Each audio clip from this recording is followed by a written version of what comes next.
झाली बघा. रामकृष्ण हरी विठ्ठल केशवा गोविंद माधवा. रामकृष्ण हरी विठ्ठल केशवा गोविंद माधवा. आज मी आमच्या आजिवली गावामधील गोकुळ नगरीमध्ये आमचे श्रीराम मंदिर आहे.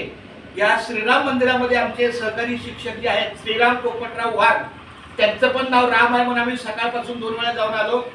काही कारणास्तव हे मंदिर बंद होतं, पण ते गरजेचं आहे. आरोग्यासाठी, सुरक्षिततेसाठी, शांततेसाठी आणि संरक्षणासाठी हे मंदिर बंद असणं गरजेचं असतं. नंतर सगळ्या मुलांचा सगळा उपयोग चालू असतो. पण ठीक आहे, नाही.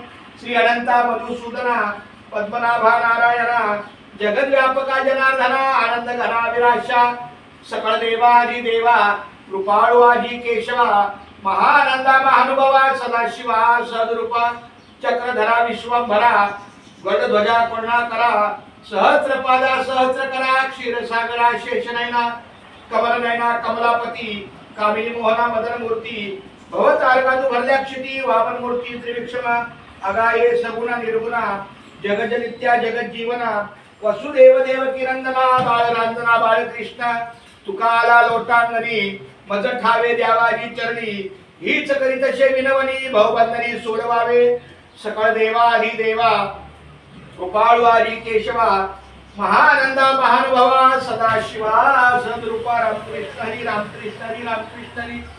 मी पांडुरंगाच्या चरणी प्रार्थना करतो की आम्हाला उदंड आयुष्य मिळो, आरोग्यदायी सहकार्य मिळो, निरोगी आरोग्य मिळो. अशीच आमची नोकरीची सेवा आजपर्यंत जशी चांगली झाली तशीच यापुढे चांगली राहो हीच माऊली चरणी प्रार्थना. बोला रामकृष्ण हरी. सेव्ह करा. चला रामकृष्ण आहे. आमच्या माऊलीने आम्हाला व्हिडिओचं सहकार्य करण्यासाठी उत्तम सहकार्य केलं. रामकृष्ण हरी रामकृष्ण हरी रामकृष्ण हरी. नाही देवा दादा हे बंद करा ना चावी. मग कराल ना, आम्ही आता जाऊ का शाळेत? चालतंय. रामकृष्ण हरी. अरे माझ्या बाळा राम, आमच्या गोड बाळा बोल रामकृष्ण हरी रामकृष्ण हरी. किती गोड आहे का बाळ माझं. बोल रामकृष्ण हरी. थँक्यू. चल बिलू चल.